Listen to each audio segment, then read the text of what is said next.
الحمد لله وكفى والصلاة والسلام على من لا نبي بعده صاحب التاج والمعراج سيد الإنس والجنات محبوب رب الأرض والسماوات الذي اسمه مكتوب في الإنجيل والتوراة أرسله الله تعالى بالحق بشيرا ونذيرا وداعيا إلى الله بإذنه وسراجا منيرا أما بعد فأعوذ بالله من الشيطان الرجيم بسم الله الرحمن الرحيم قل للمؤمنين يغضوا من أبصارهم ويحفظوا فروجهم ذلك أزكى لهم إن الله خبير بما يصنعون وقال النبي صلى الله عليه وآله وسلم إذا لم تستحي فاصنع ما شئت أو كما قال عليه الصلاة والسلام رواه البخاري إن الله وملائكته يصلون على النبي يا أيها الذين آمنوا صلوا عليه وسلموا تسليما اللهم صل على محمد النبي الأمي وعلى آله وسلم تسلیما کثیرا کثیرا اما بعد دشمن نہ ملے گا تمہیں شیطان سے بدتر راہبر نہ ملے گا تمہیں قرآن سے بہتر میرے بزرگوں اور ساتھیوں سورہ نور کی ایک آیت کریمہ آپ کے سامنے میں نے تلاوت کی اور بخاری شریف کی ایک روایت کا ایک حصہ آپ کے سامنے میں نے تلاوت کیا میرے دوستو اللہ جل جلالہ نے انسان کو عظیم نعمتیں بخشی اور اللہ جل جلالہ نے فرمایا قرآن عظیم و شان میں کہ اے پیغمبر صلی اللہ علیہ وآلہ وسلم کہو ان مومنوں سے کہ اپنی نظر کو نیچا رکھیں اور اپنی شرمگاہوں کی حفاظت کریں حضور نبی کریم صلی اللہ علیہ وآلہ وسلم کو میرے رب فرما رہے ہیں کہ کہو مومنوں سے کہ اپنی نظروں کو نیچے رکھیں اور اپنی شرمگاہوں کی حفاظت کریں یہ ان کے لیے نہایت پاکی کا ذریعہ ہے میرے دوستو اور جو روایت میں نے بخاری شریف کی آپ کے سامنے تلاوت کی حضور نبی کریم صلی اللہ علیہ وآلہ وسلم نے ارشاد فرمایا اذا لم تستحی فاصنع ما شئت جب تم حیا نہ کرو تو جو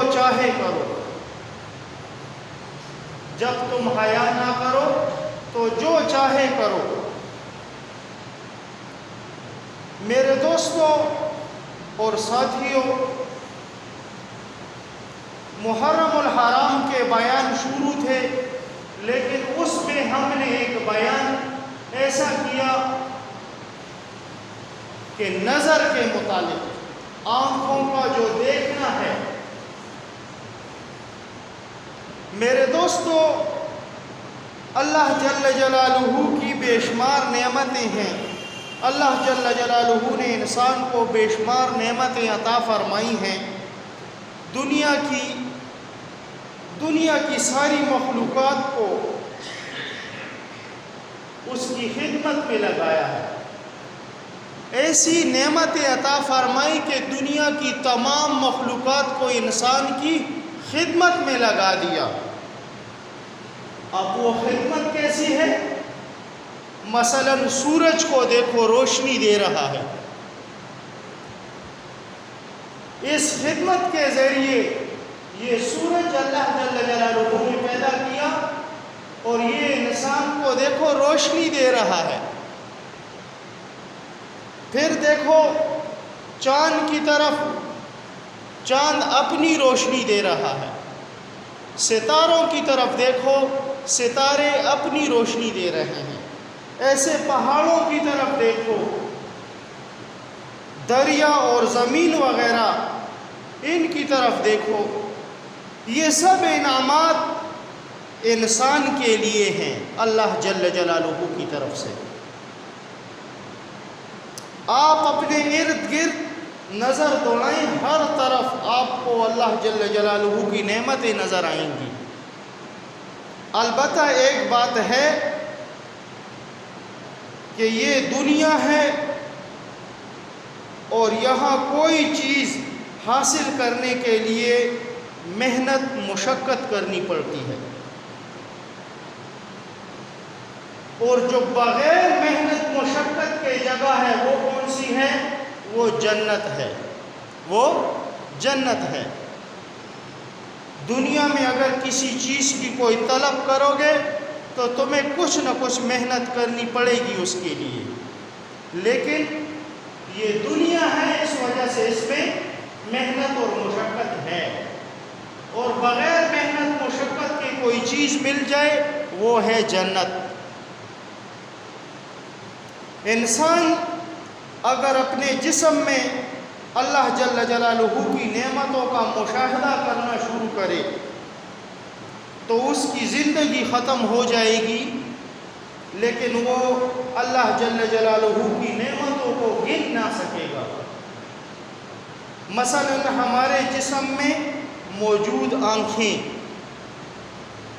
جن کے ذریعے ہم چیزوں کو دیکھتے ہیں، جو سورہ نور کی آیات کریمہ میں نے تلاوت کی آپ کے سامنے،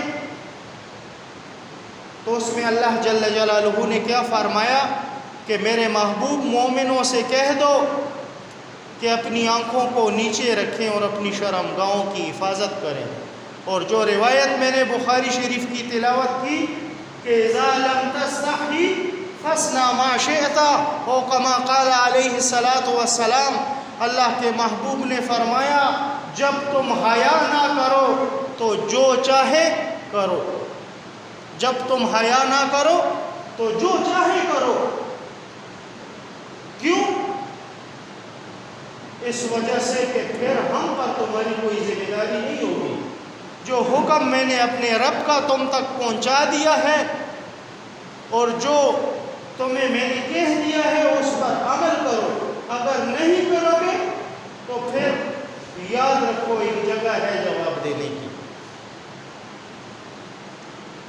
اب بعض تو یہ کہیں گے کہ استاد جی اس نظر کا محرم سے کیا تعلق ہے؟ تم بیان محرم کا کر رہے تھے اور بیچ میں لا دیا نظر کو، ان آنکھوں کا محرم اور آنکھوں کا کیا تعلق آپس میں؟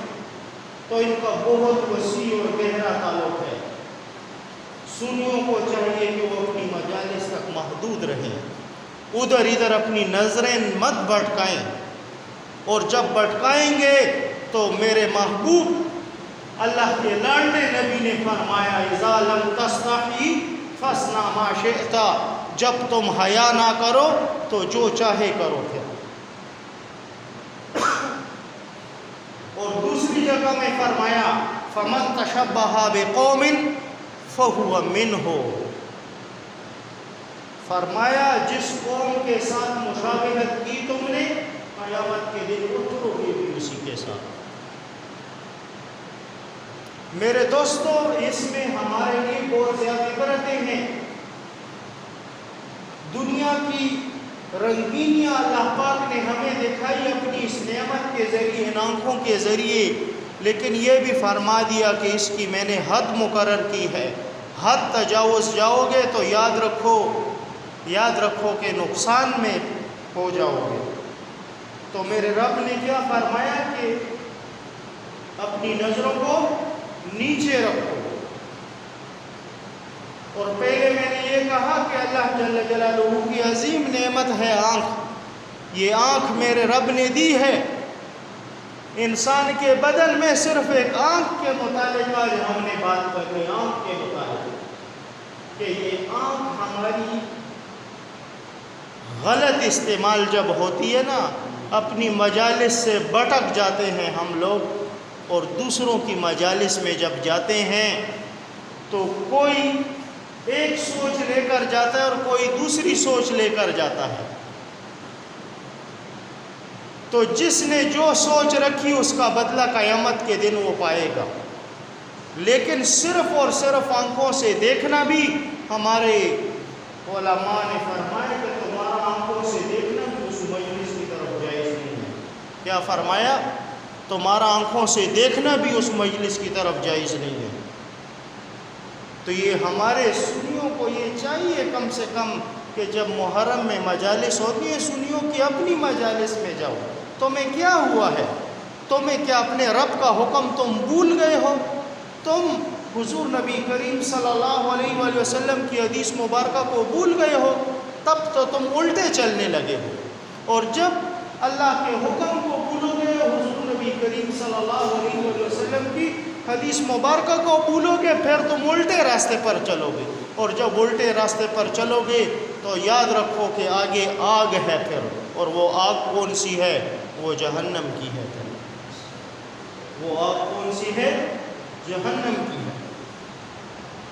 میرے دوستو، ہمارے جسم میں موجود آنکھیں جن کے ذریعے ہم چیزوں کو دیکھتے ہیں، اگر یہ نہ ہوتی تو دنیا کی رنگینی باس اور بیکار ہو جاتی. لیکن یہ آنکھیں ہمیں میرے رب نے دی ہیں تو صحیح استعمال کے لیے دی ہیں، غلط استعمال کے لیے نہیں.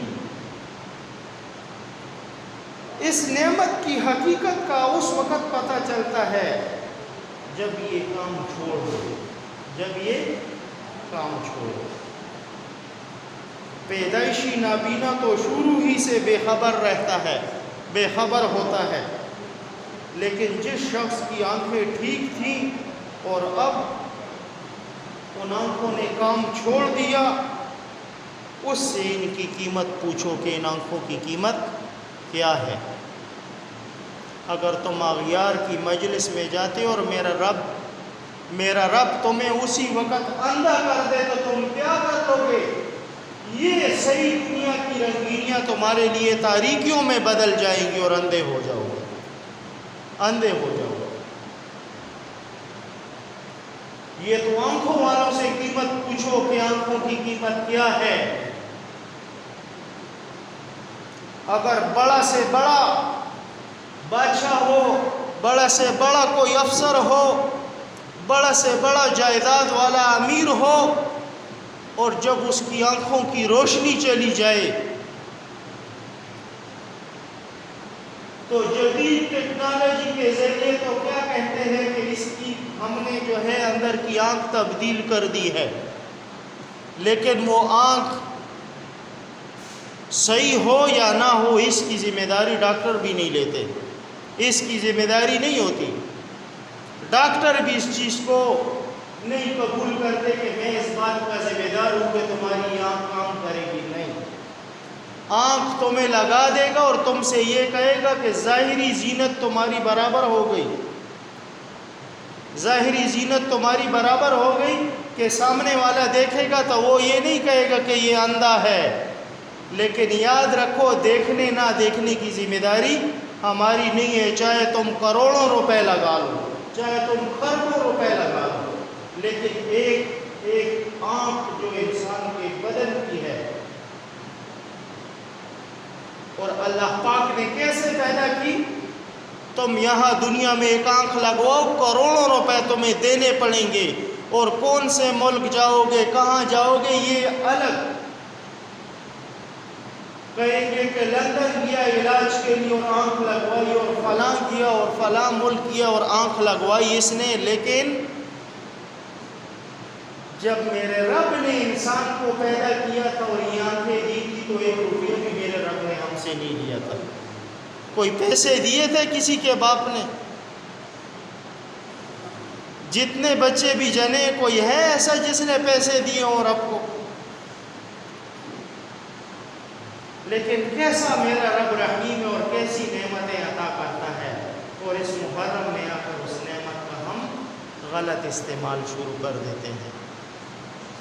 یہ غلط استعمال جو ہے یہ تمہیں لے ڈوبے گا، کیونکہ میرے رب نے فرمایا تلک حدود اللہ، تلک حدود اللہ، میرے رب نے فرمایا ہر چیز کی حد میں نے مقرر کی ہے، اس حد کے اندر رہو گے تو تمہارے لیے فلاح اور کامیابی ہے، اور جب اس حد سے نکلو گے تو نقصان پاؤ گے، نقصان پاؤ گے۔ میرے دوستو، تو آنکھ کی بات ہو رہی تھی کہ آنکھوں کی قیمت ان آنکھوں والوں سے پوچھو۔ وہ کہے گا کہ دنیا کی ساری نعمتیں ایک طرف اور آنکھوں کی نعمت دوسری طرف، بلکہ یہ دوسری نعمت اس پر باری ہے، یہ نعمت اللہ جل جلالہ نے ہمیں مفت دی ہے، مفت دیے ہے میرے رب نے ہم نے اسے مانگا بھی نہ تھا، ہم نے اسے مانگا بھی نہ تھا، لیکن میرے رب نے ہمیں دی۔ کوئی بھی ہے جس کی نظر صحیح کام کر رہی ہے، کیا اس نے آنکھیں مانگی تھی اپنے رب سے؟ لیکن کیسا رحیم رب ہے، کیسا کریم رب ہے۔ اللہ جل جلالہ کی ایک اور نعمت کی یہ آنکھ پوری عمر خود بخود، ایک اور نعمت یہ ہے کہ یہ پوری زندگی آنکھ کام کرتی رہتی ہے، پوری زندگی، جب تک انسان حیات ہے اس کی آنکھ کام کرتی رہتی ہے۔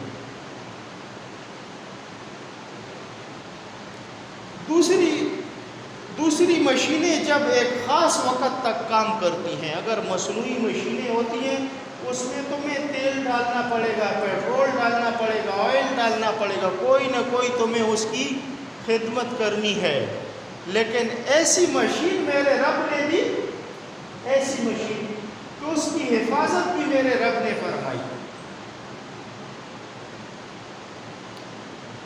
اور دیکھو، اگر کوئی مصنوعی مشین ہوتی ہے دنیا کی تو ان کی صفائی اور ان میں تیل ڈالنا، لیکن آنکھیں اللہ پاک کی ایسی نعمت ہے کہ یہ ان مشینوں سے مستثنا ہے۔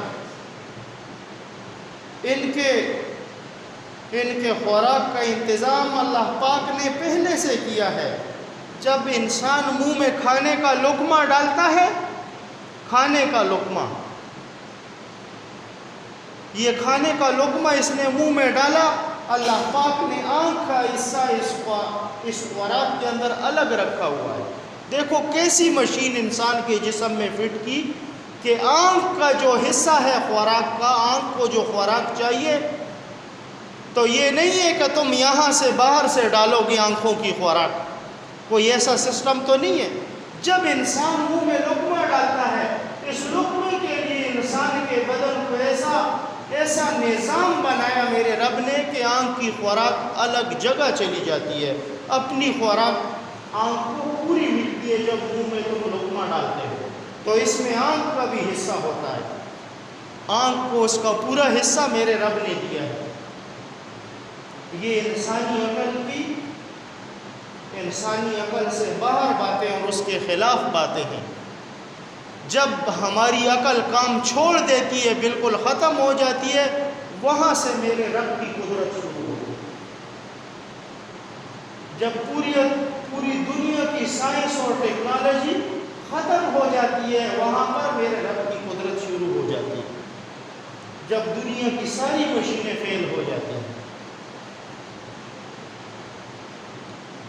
ایک ہمارے مولانا صاحب تھے، ازدلازا روڈ کے، ایک شخص کا انتقال ہوا، کوئی فائرنگ سے لگا تھا۔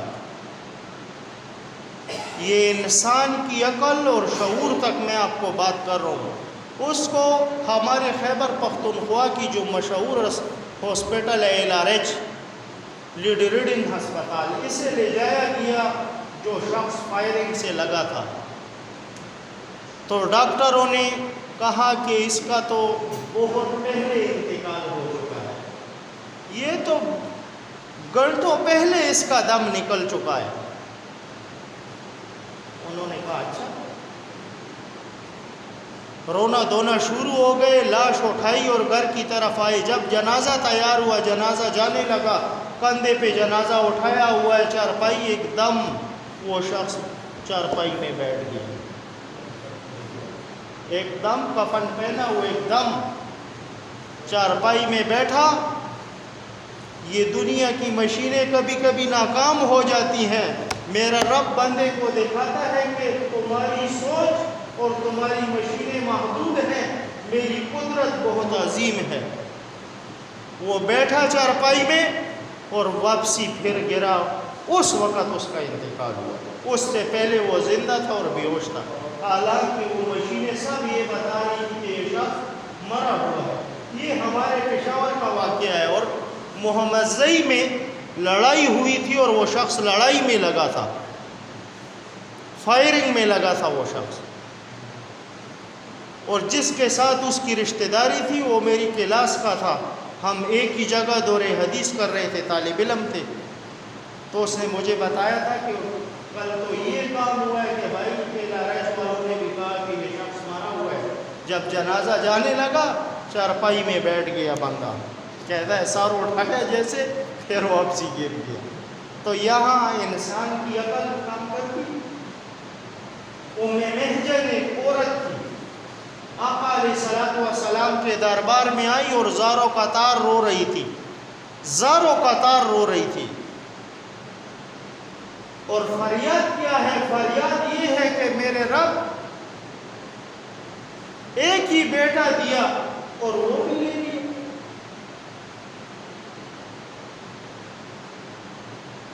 آقا علیہ السلام نے اس کو تسلی دی اور فرمایا دیکھو انسان پیدا ہوا ہے تو اس کے لیے موت ہے، ایک وقت مقرر ہے۔ وہ عورت رو رہی تھی زاروں قطار، اور آقا علیہ السلام سے کیا کہہ رہی ہے؟ کہہ رہی ہے اللہ کے محبوب اگر یہ میرا بچہ زندہ نہ ہوا تو میں بھی مر جاؤں گی اس کے پیچھے۔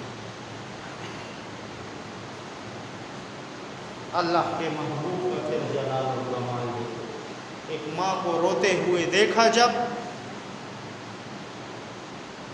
تو امام الانبیاء اٹھے اور کہا تمہارا گھر کدھر ہے بتاؤ مجھے۔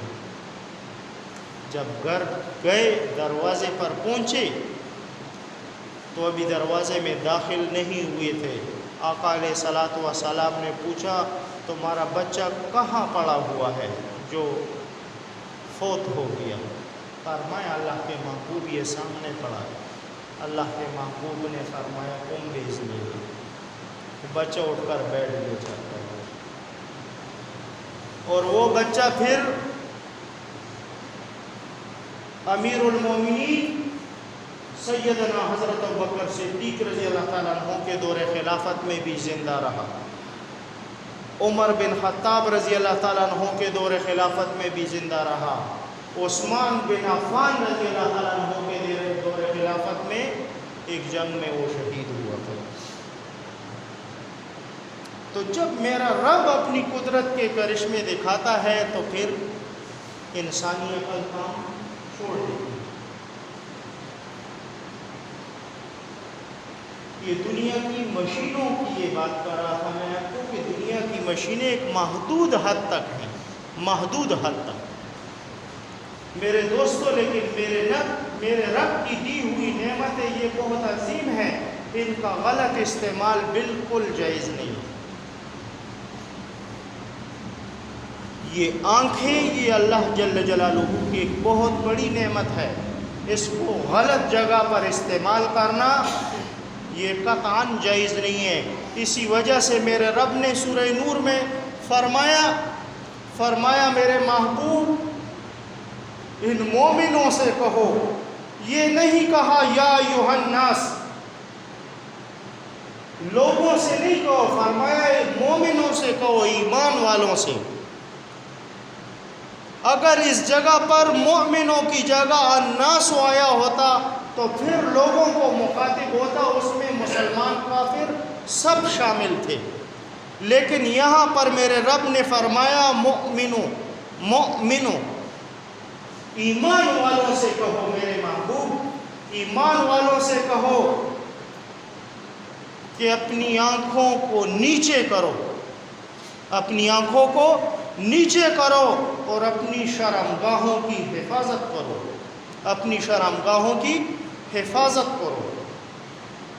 اور جو ابتدا میں نے بخاری کی روایت تلاوت کی، قال النبی صلی اللہ علیہ وآلہ وسلم اذا لم تستحی فاصنع ما شئت، اللہ کے محبوب نے فرمایا جب تم حیا نہ کرو تو جو چاہے کرو۔ اور یہ بھی آقا علیہ الصلوۃ والسلام نے فرمایا کن فی الدنیا کأنک غریب او عابر السبیل، او کما قال علیہ الصلوۃ والسلام، فرمایا دنیا میں تم ایسے رہو جیسے کوئی مسافر گزر رہتا ہے، تم اس دنیا کو اپنا ٹھکانہ مت بناؤ۔ ہم دنیا میں رہتے ہیں اپنے رب کے ہر حکم کو توڑ رہے ہیں۔ میرے رب کا حکم ہے مرد اور عورتوں کے لیے دونوں ہیں۔ مردوں سے کہا کہ جب تم عورتوں کو دیکھو تو اپنی نگاہیں نیچی رکھو، اور عورتوں سے کیا کہا؟ فرمایا کہ تم مردوں کو دیکھو تو اپنی نگاہیں نیچی رکھو اور اپنی شرمگاہوں کی حفاظت کرو، اپنی شرمگاہوں کی حفاظت کرو۔ میرے دوستو، جب اللہ جل جلالہ کی پکڑ آتی ہے مخلوق پر تو وہ کیسے ہوتی ہے؟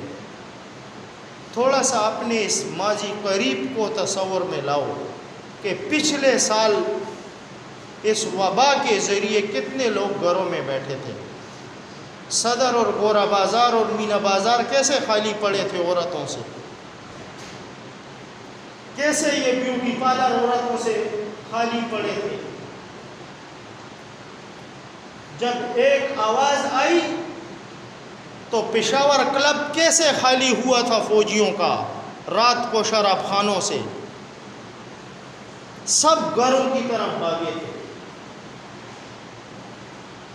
اور کوئی باپ بیٹے سے ہاتھ ملانے کے لیے تیار نہیں تھا، اور ماں اپنی بیٹی کے ساتھ ہاتھ لگانے کے لیے تیار نہیں تھی، کہتی تھی تم سے مجھے بیماری لگ جائے گی۔ کتنا بے وفا ہے یہ انسان، اس کے اندر وفا ہے؟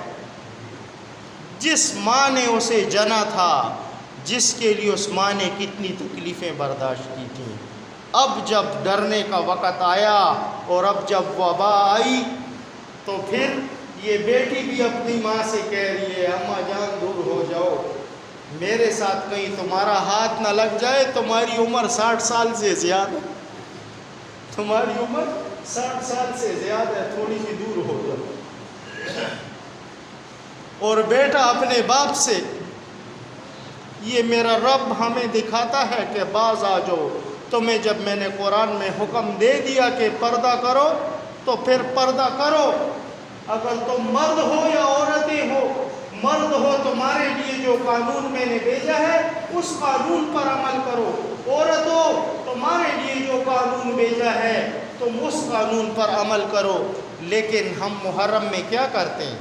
ہم وہ نعوذ باللہ ثم نعوذ باللہ، وہ بعض لوگ بائی بائی کا نعرہ بھی بیچ میں لگا دیتے ہیں، نعوذ باللہ، حالانکہ یہ نعرہ قطعاً جائز نہیں ہے۔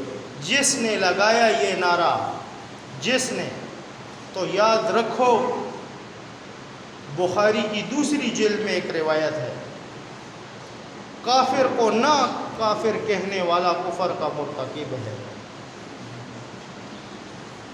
کافر کو کافر نہ کہنے والا کفر کا مرتکب ہو جاتا ہے۔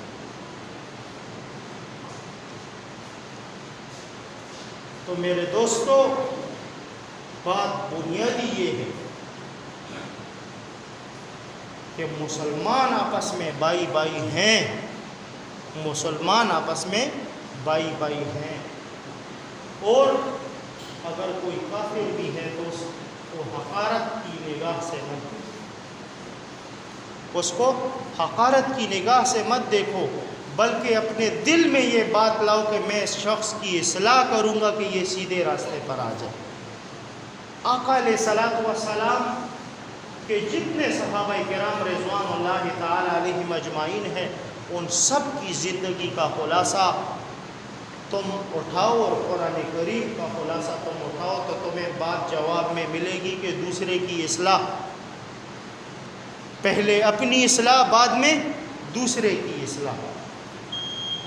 تو ہم لوگوں کو یہ چاہیے کہ ہم اغیار کی مجلس میں نہ جائیں اور دور سے ان کے سیل سپاٹے بھی نہ کریں۔ جو شخص ان کے سیل کے لیے دیکھنے کے لیے جاتا ہے تو یہ شخص بھی ان میں شامل ہے۔ یاد رکھو یہ اتنا خطرناک مسئلہ ہے۔ ہمارے علماء فرماتے ہیں کہ ان کی مجلس کی طرف جانا بھی جائز نہیں ہے اور ان کی طرف دیکھنا بھی جائز نہیں ہے۔ جب یہ اپنی مجلس میں لگے ہوں تو قطعاً ان کی مجلس کی طرف دیکھنا بھی جائز نہیں ہے۔ اور ہم لوگوں میں اتنی جہالت آئی ہوئی ہے کہ جس کو دیکھو اس کو کہو سیدھے راستے کی طرف چل تو کہتے ہیں مولوی پاگل ہوا ہے، یہ ہمیں اس طرف لے جا رہا ہے۔ چھوڑ کھانے پینے کی جگہیں،